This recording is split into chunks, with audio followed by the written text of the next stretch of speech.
Good morning to all of you.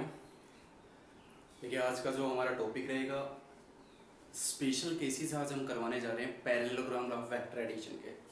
Previous lecture में हमने parallelogram of vector addition deeply study की थी। उसका रिजल्टेंट हमने निकाला था, रिजल्टेंट का मैग्नीट्यूड हमने निकाला था, डायरेक्शन हमने फाइंड आउट की थी, जिससे कि हमें दो रिजल्ट मिले थे, मैग्नीट्यूड का और डायरेक्शन का। फिर हमने दो स्पेशल केस भी लगाए थे, एक पैरेलल का और एक एंटी पैरेलल का। तो इस स्पेशल केस को समझने से पहले इसके जो 3 इम्पोर्टेंट स्पेशल केस इस वीडियो में मैं आपको करवाने जो जा रहा हूँ, इससे पहले अगर किसी ने वीडियोस नहीं देखी है पीछे की प्रीवियस, ट्रायंगल लॉ और पैरेललोग्राम लॉ दोनों ही वेक्टर एडिशन के दोनों इम्पोर्टेंट लॉ हैं, इनको ज़रूर देखिए आप, तभी आपको ये स्पेशल केस समझ में आएंगे। क्योंकि मैं डायरेक्ट रिजल्ट से स्टार्ट कर रहा हूँ यहाँ पे। तो देखिए, थोड़ा सा मैं रिकॉल करवा देता हूँ आपको पैरेललोग्राम किस तरीके से था। पैरेललोग्राम की जो सबसे पहली कंडीशन थी कि दोनों वेक्टर को टेल टू टेल ज्वाइन करना है हमें, इस तरीके से था वो। तो इन दोनों का जो रिजल्टेंट होगा, that is angle vector P and Q make an angle theta, तो इन दोनों का जो रिजल्टेंट होगा वो इनका डायगोनल आएगा, लाइक दिस, इस तरीके से। ठीक है, तो आप प्रीवियस वीडियो जरूर देखिए, उसमें आपको क्लियर हो जाएगा। तो हमारे पास दो इम्पोर्टेंट रिजल्ट आए थे। मैग्नीट्यूड का आया था हमारे पास √p² plus q² plus 2pq cos theta, और डायरेक्शन के लिए आया था tangent alpha, this is make an angle alpha. ये आया था हमारे पास q sin theta upon p plus q cos theta. ये दोनों ही रिजल्ट हम आज के स्पेशल केस में यूज करने जा रहे हैं।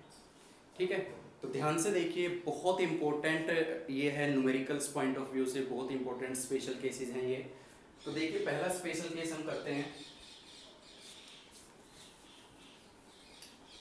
देखिए, आज का जो पहला स्पेशल केस है, that is when angle between P vector and Q vector is 60 degree. Very important, जब दो वेक्टर के बीच में 60 डिग्री का एंगल बनता है तो R और डायरेक्शन टेंजेंट अल्फा में क्या चेंज आते हैं। तो देखिए, हमारे पास एंगल 60 डिग्री है, तो R कितना आ जाएगा। देखिए, R is equal to p² plus q² plus 2pq cos theta. Theta कितना है हमारे पास, 60 degree, and r is equal to √p² plus q² plus 2pq cos 60, 1/2, 2 से 2 कैंसिल आउट। रिजल्ट क्या आया हमारे पास, r is equal to p² plus q² plus pq। आगे रिजल्ट, ठीक है भाई। दूसरी बात आती है कि डायरेक्शन किस तरीके से हम फाइंड आउट करते हैं। तो tangent alpha q sin theta, और थीटा कितना है 60 degree, upon p plus q cos 60 degree. Solve कर लीजिए। What is the value of sin 60, √3/2, and p plus q cos 60 1/2, यानी ये रिजल्ट हमारे पास आता है। ठीक है, ये आ गया हमारा टेंजेंट अल्फा का रिजल्ट। ठीक है, ये आया कब, जब एंगल हमने कितना माना, दो वेक्टर के बीच एंगल 60 डिग्री जब हम लेके चलते हैं, तो हमारा मैग्नीट्यूड रिजल्टेंट का ये आएगा और डायरेक्शन ये आएगी। अब इसी के अंदर मैं एक स्पेशल केस कर रहा हूं, मोस्ट इंपॉर्टेंट। अगर हमने मान लिया कि वहन p वेक्टर और q वेक्टर का जो मैग्नीट्यूड है वो दोनों इक्वल ले लिए हमने, तो r और टेंजेंट यानी डायरेक्शन में और मैग्नीट्यूड में क्या चेंज आएगा अगर हमने दोनों मैग्नीट्यूड इक्वल ले लिए।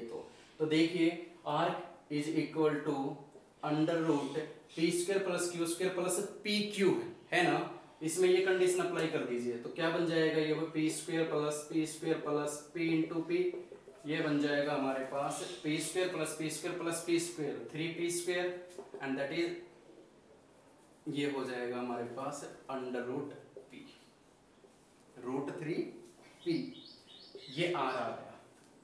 ठीक है, और डायरेक्शन क्या आती है इसमें, tangent alpha P √3/2 upon P plus P/2, इसको सोल्व कर लीजिए। P √3/2 अपॉन एलसीएम लेके जैसे भी आप सोल्व करना चाहो, ये हो जाएगा 2P प्लस P/2। इसको जब आप सोल्व करोगे तो टेंजेंट अल्फा कितना आएगा आपके पास, P √3/2, 2 ऊपर चला जाएगा और 2P प्लस P 3P, 2 से 2 कैंसिल, P से P कैंसिल, √3/3। और इसको मैं लिख सकता हूँ इस तरीके से, मॉडिफाई करना आपका काम है। मैं 3 को लिख सकता हूँ √3 × √3 कैंसिल आउट, तो tangent alpha is equal to 1/√3, 1/√3। और टेंजेंट अल्फा की वैल्यू 1/√3 कहां पर होती है, 10th क्लास में आपने पढ़ी होगी कि 1/√3 कितनी होती है। ये आप देखिए जरा, थोड़ा कंफ्यूजन है।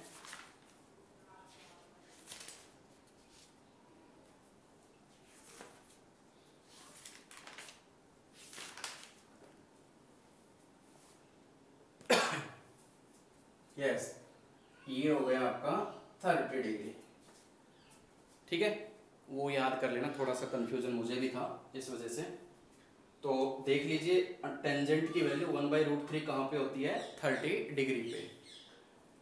तो यहां से ये मालूम चला हमें कि अगर कोई भी दो वेक्टर सेम मैग्नीट्यूड के गिवन है न्यूमेरिकल में, तो उनका रिजल्टेंट क्या आएगा, आप डायरेक्ट भी यूज कर सकते हो, √3P, और एंगल कितना आएगा, 30 डिग्री का रिजल्टेंट एंगल बनाते हुए जाएगा। तो इसको एक कोड में रिप्रेजेंट किया गया, और वो कोड किस तरीके का है, याद करने का कोड है वो। देखिए, जब दो वेक्टर इक्वल हो, जब दोनों वेक्टर इक्वल हो और उन दोनों के बीच में 60 डिग्री का एंगल हमने लिया था, ठीक है, तो रिजल्टेंट हमारा आएगा √3P और एंगल कितना आएगा रिजल्टेंट का, 30 डिग्री। तो ये कोड हो गया कि अगर दो वेक्टर सेम मैग्नीट्यूड के 60 डिग्री का एंगल बना रहे हैं तो उनका मैग्नीट्यूड इतना आएगा √3P और उनकी डायरेक्शन आएगी 30 डिग्री। एग्जाम्पल के तौर पे जैसे ये P है और ये भी P दे दिया और बीच का एंगल है 60 डिग्री, तो जो रिजल्टेंट होगा ना R, वो ये एंगल हमेशा 30 डिग्री का बनाएगा और इसका जो मैग्नीट्यूड होगा वो हमेशा √3P आएगा। बहुत ही इंपॉर्टेंट स्पेशल केस है ये 60 डिग्री का। सबसे पहले हमने नॉर्मल 60 डिग्री की रिजल्टेंट और डायरेक्शन निकाल ली, फिर हमने जो हमारा जो मेन मुद्दा है आज का कि अगर सेम मैग्नीट्यूड की वेक्टर गिवन है तो रिजल्टेंट और डायरेक्शन के ऊपर क्या अफेक्ट पड़ेगा। ठीक है, चलिए दूसरे केस पे आते हैं। दूसरा केस आता है यहाँ पे 90 डिग्री का केस लेते हैं, बहुत इजी है, इसी तरीके से हम सोल्व कर लेंगे सारी चीजें। तो 90 डिग्री के केस में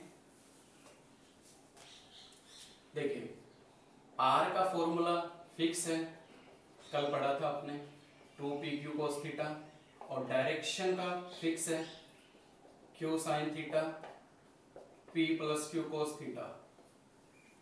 अब हम जो स्पेशल केस लगा रहे हैं, when angle between two vector is 90 degree.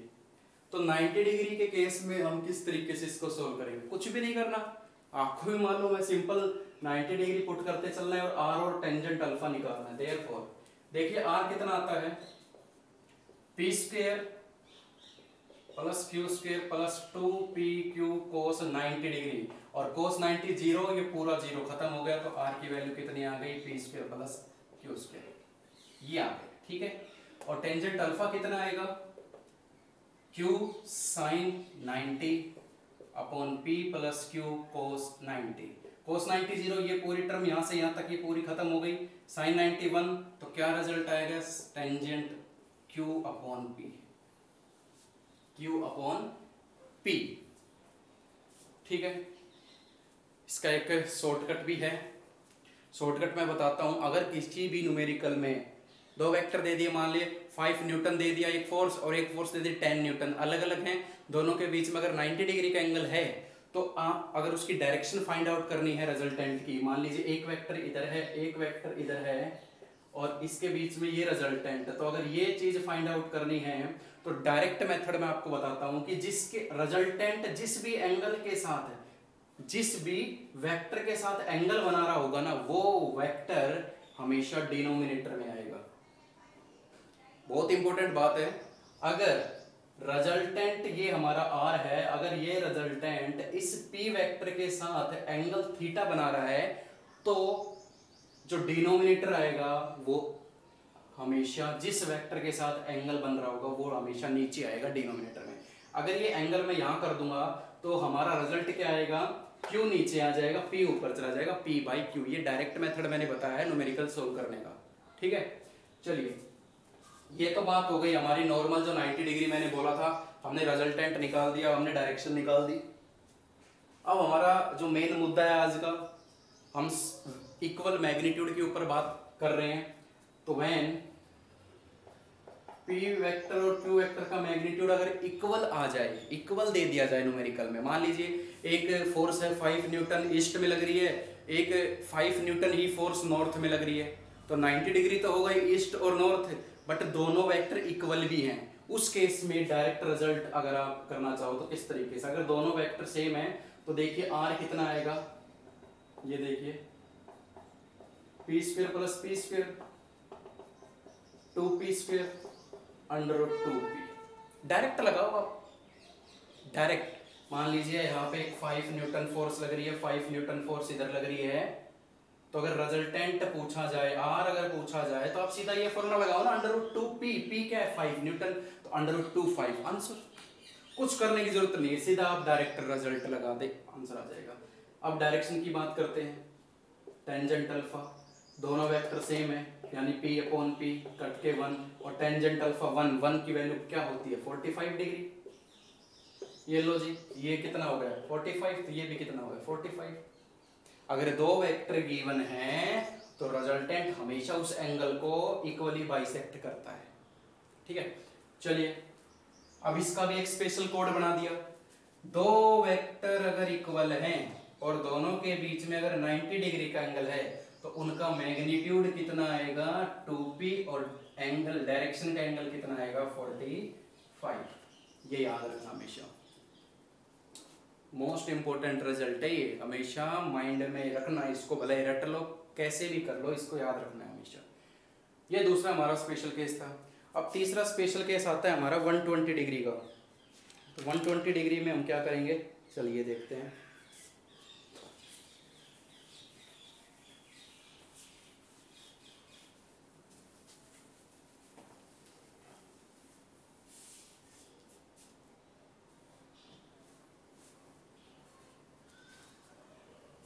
तीसरा है when angle between vectors is 120 degree.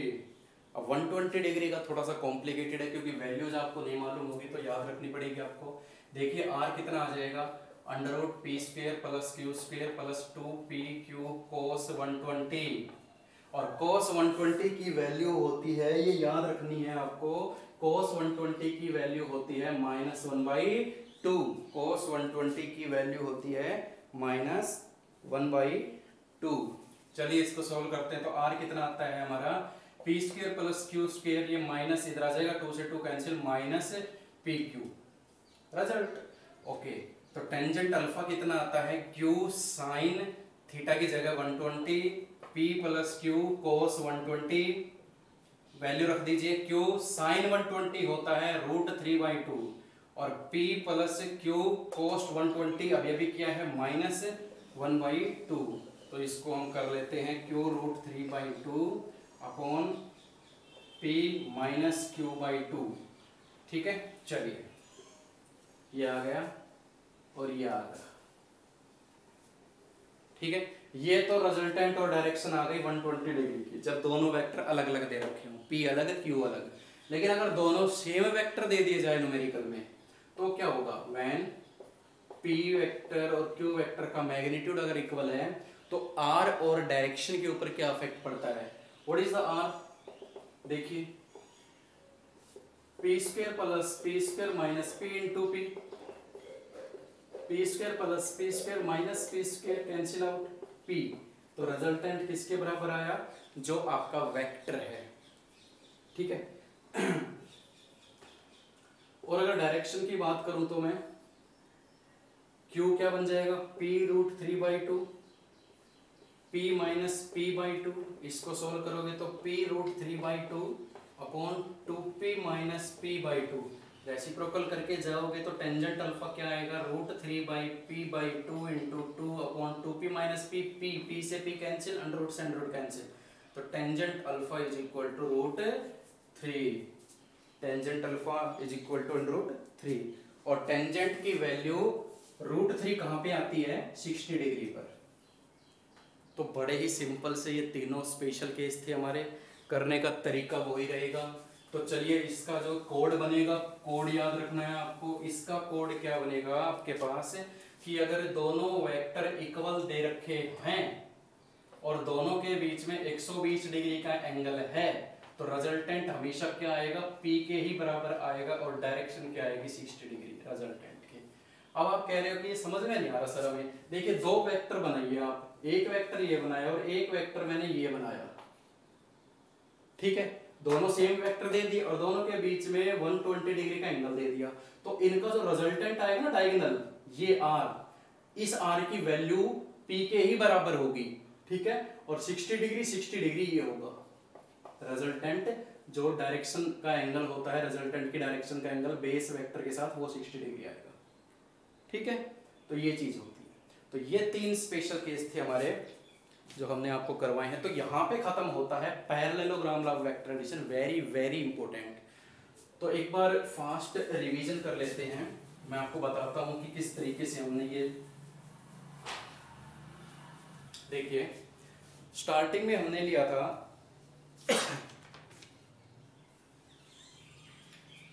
जब हमारे पास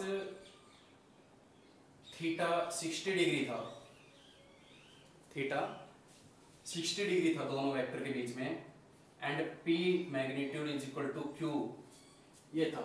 तो कोड क्या आया था हमारे पास? भाई दोनों सेम है और दोनों के बीच में 60 डिग्री, तो रिजल्टेंट कितना आया था? √3/P, और दोनों के बीच का एंगल ये कितना था? √3P, 30 डिग्री आया था हमारा। अब आप कहोगे नहीं नहीं समझ नहीं आया, बना के दिखाओ। बना लो भाई, ये देखिए एक P वेक्टर है, ये P वेक्टर है, दो P वेक्टर दे दिए, दोनों के बीच में एंगल 60 डिग्री, तो इनका जो रिजल्टेंट आएगा डायगोनल, वो R जो होगा ना, R की वैल्यू कितनी आएगी? √3P, और रिजल्टेंट का बेस वेक्टर के साथ जो एंगल आएगा वो एंगल कितना होगा? 30 डिग्री इस तरफ। दूसरी हमने बात की थी जब 90 डिग्री का केस आए और दोनों वेक्टर इक्वल दे रखे हो, तो केस आया था जब दोनों वेक्टर इक्वल दे रखे हो, दोनों के बीच में 90 डिग्री का एंगल हो, तो रिजल्ट कितना आया था हमारा? ये रिजल्ट आया था हमारा P√2, और दोनों के बीच में एंगल कितना आया था? 40 डिग्री। आप कहोगे बना के दिखाओ, तो बना लो भाई। दो वेक्टर हैं P और P, और दोनों के बीच में 90 डिग्री का एंगल है, तो इनका जो रिजल्टेंट होगा डायगोनल, ये R, ये किसके बराबर आएगा? √2P, इसके बराबर आ गया। और 45 डिग्री कौन सा होगा? ये R इस P वेक्टर के साथ, ये डायरेक्शन एंगल है, ये होगा 45 डिग्री। तीसरा केस क्या था? जब हमने 120 डिग्री का केस लिया and P vector is equal to Q vector के बराबर आएगा, तो ये हो जाएगा हमारा दो वेक्टर दोनों के बीच में 120 डिग्री, तो P के ही बराबर मैग्नीट्यूड आएगा, और एंगल ये आएगा हमारा 60 डिग्री समथिंग, है ना? यस। तो ये किस तरीके से बनाया था मैंने? ये P वेक्टर, ये इधर P वेक्टर, दोनों के बीच में 120, और ये डायगोनल हो गया R की वैल्यू तो P आएगी, और ये एंगल कितना हो जाएगा? 60। तो इस केस में क्या एक कॉमन बात नजर आ रही है? देखिए जैसे ही जब दो वेक्टर इक्वल गिवन हो और उनके बीच में कितना भी एंगल हो, तो उनका जो रिजल्टेंट होगा ना, वो पूरे एंगल को दो इक्वल पार्ट में बाइसेक्ट कर रहा है। ये पूरा एंगल 60 था, तो 30 में डिवाइड कर दिया, तो बचा हुआ अभी 30 हो गया। ये पूरा 90 था, तो ये 45 आ गया, तो बचा हुआ अभी 45 आ जाएगा। ये पूरा एंगल 120 था, ये 60 हो गया, तो बचा हुआ अभी 60 डिग्री आ गई। ये बात याद रखना, ये न्यूमेरिकल पॉइंट ऑफ व्यू से बहुत ज़्यादा इंपॉर्टेंट है। तो तो ये पैरेललोग्राम के 3 स्पेशल केस थे जो मोस्ट इंपॉर्टेंट है, एग्जाम्स में पूछे भी जाते हैं। और मैग्नीट्यूड और डायरेक्शन निकालना मैंने प्रीवियस लेक्चर में आपको बता दिया था, पाइथागोरस की सिंपल सी हेल्प ली थी हमने और सीधा उसको कर दिया था, तो वो बड़ा इजी है। लेकिन वहां से उस रिजल्ट के अंदर स्पेशल केस किस तरीके से अप्लाई किए जाते हैं, वो 3 इंपॉर्टेंट स्पेशल केस मैंने आज करवाए हैं। तो आई होप क्लियर हो गया होगा। तो ऐसे ही पढ़ते रहिए, खुश रहिए। आज के लिए इतना ही, थैंक यू सो मच।